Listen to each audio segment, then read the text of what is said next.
The principle in neuroscience says that nerve cells that fire together wire together. You keep thinking the same way, making the same choices, demonstrating the same habits, creating the same experiences that stamp the same networks of neurons into the same patterns, all for the familiar feeling called you. And you do that for 10 years on end. You're going to begin to hardwire certain patterns in your brain that becomes your identity. And by the time we're 35 years old, it kind of becomes fixed, right? And psychology used to say that you can't change that, but we now know that you can. Henry David Thoreau had probably the greatest definition of success that I have ever heard. He said, if you advance confidently in the direction of your own dreams and endeavor to live the life which you have imagined, you will meet with a success unexpected in common hours. It will chase after you if you can place into your imagination what it is that you would like to attract and begin to feel it. That which you feel yourself to be, you are. And you are given that which you are. So assume the feeling that would be yours were you already in possession of your wish. And your wish must be realized. So live in the feeling of being the one you want to be, and that you shall be. Inspire yourself into the right direction. Look, find things to latch onto, hook on to things that inspire you, fill your eyes and your soul with them, and know that this is your power. This is the advantage you have over everyone else.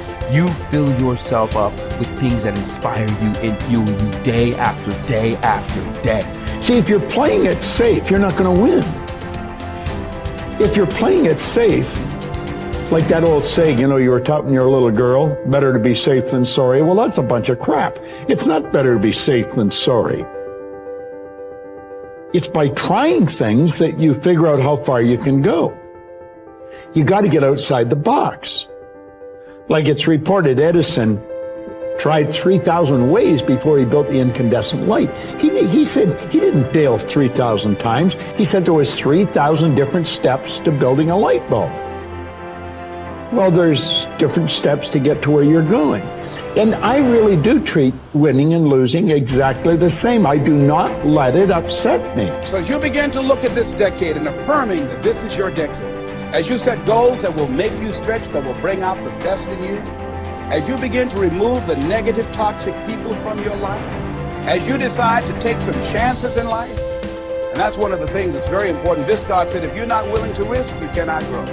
And if you cannot grow, you cannot become your best. And if you cannot become your best, you cannot be happy. You can't be happy. And what else is there? This is time for a little truth here. Maybe you need to become much wiser than you are at the moment. You need to become stronger. You need to have better health. Maybe you need a little coaching to really become the person I want to become. I'm going to have some coaching. Physical coaching, spiritual coaching, developing skills coaching. To be the influence you want to be, you got to build an incredible reputation. What kind of person must I be to attract all that I want? Life and the people that I want and the opportunities that I want. You knock on the door and opportunity opens. You must stand there as a very attractive person, or you may not be invited. One of the most mysterious and unique phrases that Jesus ever used. Here's what he said. I stand at the door and if you opened the door, would you probably invite him in? This extraordinary person.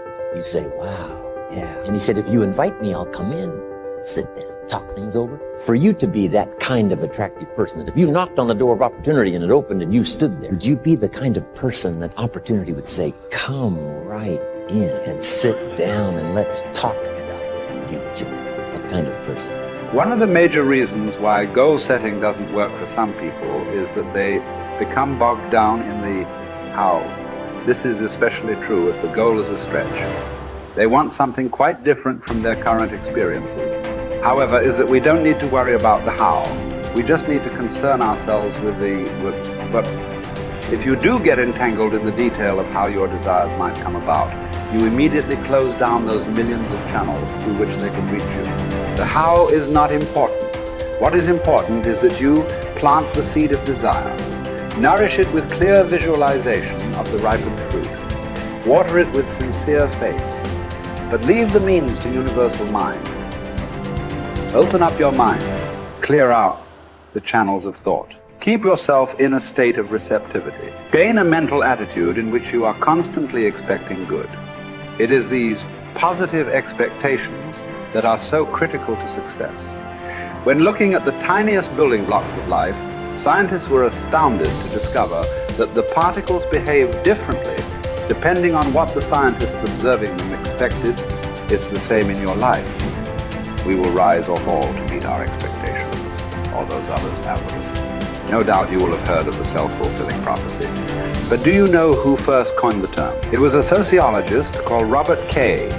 Merton. In his book, Social Theory and Social Structure, he states, "The self-fulfilling prophecy is, in the beginning, a false definite of the situations, evoking a new behavior which makes the original false conception come true. This specious validity of the self-fulfilling prophecy perpetuates a reign of error. For the prophet will cite the actual course of events as proof that he was right from the very beginning. In other words, if you make up your mind about something, then you immediately influence your behavior and ultimately your results. Whether your assumption is true or not is irrelevant, because the belief that it is will alter your behavior to bring about a reign of error that vindicates your initial assumption. So, forget about the how. Collier reminds us, your part is to impress upon mind your need, your earnest desire, your boundless belief in the resources, and the willingness of universal mind to help you. In other words, expect the best and it will do the rest. So you have to constantly pour energy into your own life to make sure that you're making progress to your goals if you're going to eventually achieve success. And the only way that you're going to be able to do that is to have a growth mindset. Now, really simply, a growth mindset is that you believe that your talent and intelligence are not fixed traits, that you can get better at something as you put time and energy into getting better at that thing. It's what I call the only belief that matters. The only belief that matters is that by applying time and energy into something, you will actually get better at it. Now, once you believe that, everything in your life downstream of that gets better, because now you know, oh, I messed up at this thing, I suck at that thing, the world is trying to stop me from doing that thing, the world is effective at stopping me from doing that thing. Oh, word? All I need to do is go and get better and I can outperform people. As Kobe Bryant said, and this has become my favorite quote in the world, boos don't block dunks. Now, what did he mean by that? He meant that no matter what, you can get so good that people can't stop you. People were paid millions of dollars to stop Kobe Bryant from scoring points, and yet he scored 81 points in a single game just by getting better than other people. Getting better than other people requires you to have a growth mindset. That's the growth part. You're going to get better so that when you fail, and you will fail over and over and over and over and over and over and over again, and it's going to be embarrassing and it's going to hurt and all that, but when you fail, if you believe, oh, failing means that I'm a failure because my talent and intelligence are fixed traits, there's nothing I can do to get better, you will stop. Why wouldn't you? It's the only thing that makes sense. But if, on the other hand, you believe that, oh, I can get better at this. I'm not good enough yet, but I can get good enough by applying time and energy into getting better. So now you'll apply that time and energy because you believe that it will yield the outcome that you want.